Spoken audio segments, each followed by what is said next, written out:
Good afternoon and welcome to another edition of Raven Sports Recap. As always, I'm Amanda Panaro bringing you the latest action happening in Raven Nation. The men's soccer team continues their red-hot undefeated streak with only one game to play until a trip to Pensacola, Florida will send them to the Final Four. As for the winter sports, their seasons are just beginning, and we'll catch up with women's basketball player Jewel White, so stay with us for updates on it all. Pride, passion, success, this is Franklin Pierce Athletics.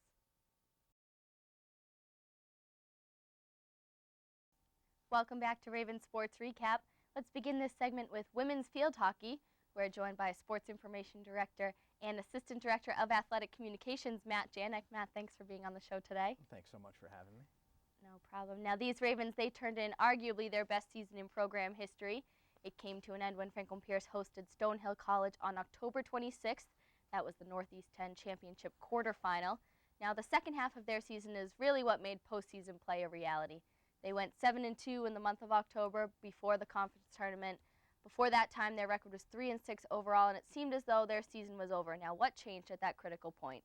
Well, I think the key to remember is that first half of the season was all non-conference play. The first time you're getting a shot at any 10 teams that you play twice, it's a non-conference game. And the team, as you know as an athlete, there's two ways you can lose a game. You can be out-talented on the field, which is really tough to overcome, but you can be on the same level as them and just not play your best. And really that's what the case was for this team for the first half of the year, and they knew that.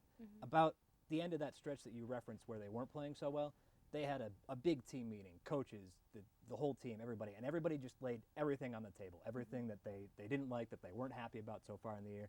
And that really kind of brought everybody together. It just it gelled them all, and from that point on, it was just like, hey, we know we're pretty good at this. Let's play the way we're capable of. And they did that down the stretch, and that's where that 7-2 came from. So they got everyone on the same page, and that's what worked. Now let's talk a little bit about some of the individual recognition that this team has been awarded. Most recently, it was their senior captain, Kim Jacksina. She was selected to the NFHCA All-America Second Team. Now I know that we all know some of the obvious reasons why you know she could be selected, but tell us more. What does she offer this program away from the stats sheet? Well, it still kind of shows up on the stat sheet, but her defensive contributions, they really, she is the program's all-time leader in defensive saves, but a lot of that stuff kind of gets overlooked if you're looking at a box score. And really, I think if you ask pretty much any coach in the conference, she's a solid contributor at both ends of the field. She's great offensively, and she's great defensively. I think that's a huge thing right there. If you wanted to really look away from the field, she's also involved in SAC. She's involved in a couple other things on campus. So she kind of brings that leadership quality to the table. Right. She's just somebody that the team can rally around, and really more so than anybody, she's the one at either end of the field who can say, okay, look, I got this. Right, yeah. And she's modest on top of all of that. So how can you not love that? Now, Jacksina was joined by her classmates Beth Height and Tia Levens as selections to the National Field Hockey Coaches Association North and South Senior Game. Say that 10 times fast. Now, they were also accompanied by their head coach, Megan Guiney, who was selected to coach the North squad. In addition, that trio was recognized earlier in the month with Northeast 10 Conference team honors. Now, tell me about the impact they have had on this Franklin Pierce program. Well, if you look at them, you see Tia's a forward, Kim's a midfielder, Beth's on the back line. So really that's three facets of the game. The entire field covered right there between the three of them, and they're three of the best at their respective position, maybe in program history. Beth Haight is just a stud on the back line. She's probably the best defender the school's ever had, and she's got that kind of just the quality where she can just bring her energy to the team before the game and kind of transfer it to everybody. Kim in the midfield, as we said before, works at both ends of the field, and she's a little quieter in her leadership. She's the one who kind of leads by example. She can just be like, okay, we need a goal. Hey, give me the ball, and I'm going to hit it 1,000 miles an hour from the top of the field. And Tia, just her job, hang out on the left post, collect the garbage, make sure it ends up in the net. Right. And she did that as well as anybody ever has. She leaves as the program's all-time leader in both goals and points. Yeah, so they're breaking records and getting the job done on the deal, field. right?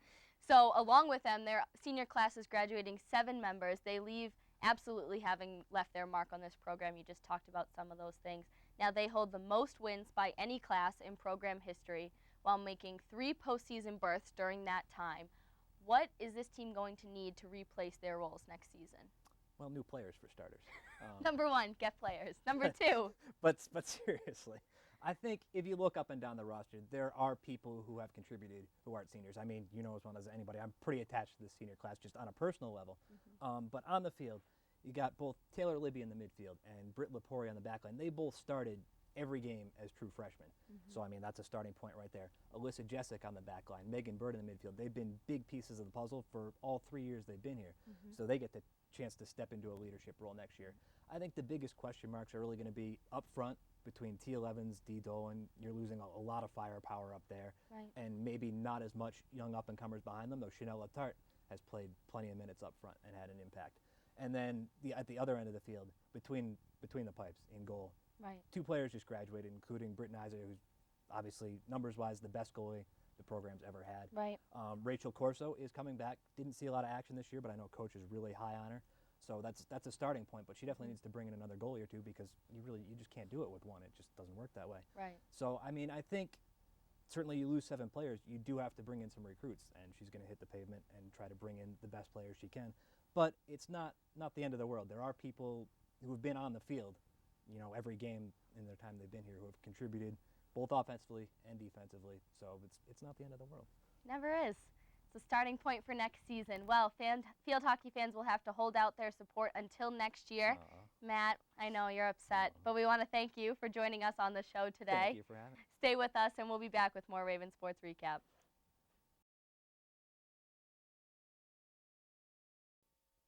And we are back with more Raven Sports Recap to talk about the men's soccer program.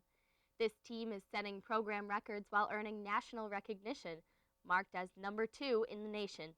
As we mentioned in our Raven Sports Recap special dedicated to this team, they claimed their 2nd consecutive Northeast 10 Conference Championship on November 6th when they defeated Southern New Hampshire University by a score of 1-0.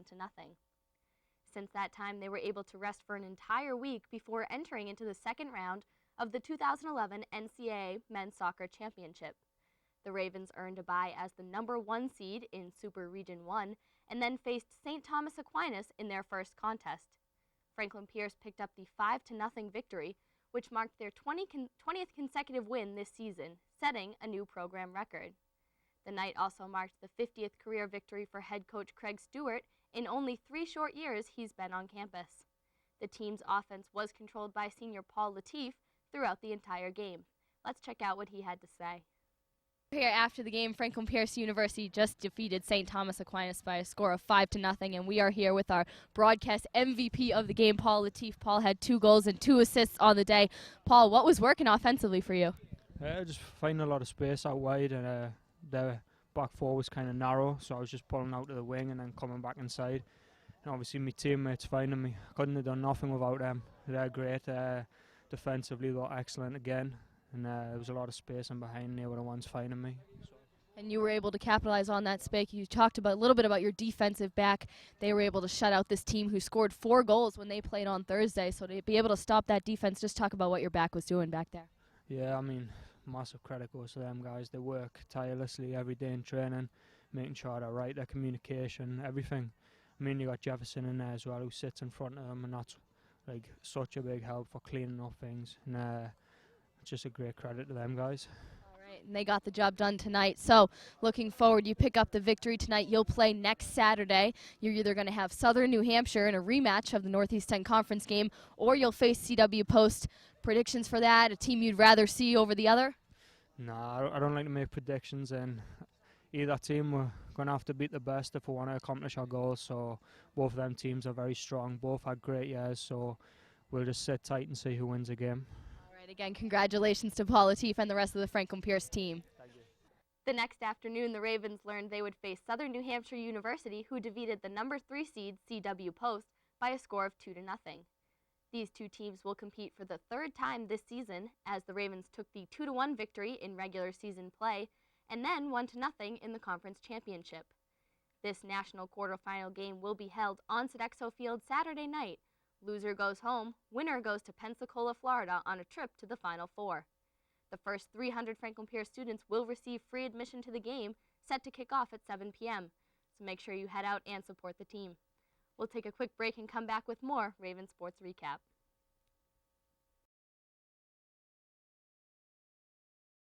Welcome back to Raven Sports Recap. I'm your host, Amanda Panaro. Let's begin today the winter sports season with men's ice hockey, who has yet to grab a win in their first 5 contests. The team is currently 0-3-2, having only faced one Northeast 10 opponent. Their most recent game came last night when they traveled to Assumption College and played to their second consecutive 4-4 draw. Junior defenseman Tyler Corneli factored in on all 4 Franklin Pierce goals, with 2 assists and 2 goals on the evening. Junior offensive leader Dino Federico buried home his team-best 4th goal of the season shortly after the start of the second period. With the goaltender pulled in favor of an extra attacker, junior forward Adam Delary banged home a rebound to tie the game with 14 seconds to play in regulation. Federico has sparked the Franklin Pierce offense throughout the season as he picked up 3 goals over 2 games at the ICFCU shootout. The Ravens came out firing on all cylinders in that contest, quickly taking the 3-0 lead just 8 minutes into play. However, the penmen of Southern New Hampshire University would not be silenced as the game ended with the 2 teams in a 4-4 standstill. The Ravens returned to their home rink in Winchendon to continue conference play this Saturday when they play host to Southern New Hampshire for a 3 p.m. puck drop. We'll take a break here and come back with women's basketball player Jewel White when we return. I would like to welcome a special guest onto Ravens Sports Recap. Joining us now is senior captain and starting center for the women's basketball team, Jewel White. Jewel, thank you for coming onto the show today. Thank you for having me. Absolutely. Now, last night, your team picked up your regular season opener win, 77-63, conference play over Merrimack College. This obviously must have been a long time coming. Season opener comes months after your training session begins when you get here on campus. What does it mean for your team to start this season with a win? You know, preseason was very hard this year, and we were ready to go. A lot of teams started last weekend, and we were ready to go. And for us to start off with a 1-0 just gives us the extra confidence to keep winning games, you know. All the hard work paid off. Yep, just ready to start it on the right foot. Definitely. Now, your team was picked to finish second in the Northeast 10 Conference by a recent preseason poll. Now, that poll puts you behind Bentley in your conference. What are your thoughts on that ranking? I mean, Bentley's good, you know. I guess it's easier for us now because, you know, we're going to be the underdogs, as you can say, around Bentley. So we just have to prove them wrong, finish first. Exactly, and Bentley's been a tough team for you all 4 years that you've been here. So be the underdog and make it happen senior year. Now, you were also tabbed in the USA Today preseason poll as the 22nd team in their top 25 selections. How do you think your season can measure up against that kind of recognition? That's a good recognition for us. We are still a young team, and I feel like us starting off 22nd is good because we have the recognition and we can also move up. So it gives us the motivation to even get better, make it top 10. Exactly. Make the ranking, then make it better, right? Now, you personally, you returned for your senior season as the reigning Northeast 10 Player of the Year. Last year, you led the league in 3 categories. Scoring, you averaged 19.4 points per game. Rebounding at 11.9 per game, and field goal percentage at .597 on the season. You then went on to be named the East Regional Player of the Year before being recognized as a first-team All-American. Now tell me, how do all of these accolades measure up for this season? How do they fuel your motivation? I mean, I had an amazing year last year, and this is a new season. I couldn't do it without my teammates. They give me the ball, those easiest spots. I can just give it a nice little layup. But it motivates me because now I want to do what I did last year and make it and go even farther, and maybe even get National Player of the Year and just get back to everything I did last year plus more. You know, get to Elite 8, Final 4, and you know, not stop at just the regionals. Right, working towards more team goals this year. Exactly. Excellent. Well, that was women's basketball captain and All-American Jewel White. Jewel, thank you for joining us today. Thank you for having me again. Again, thank you. Stick around for more Ravens Sports Recap.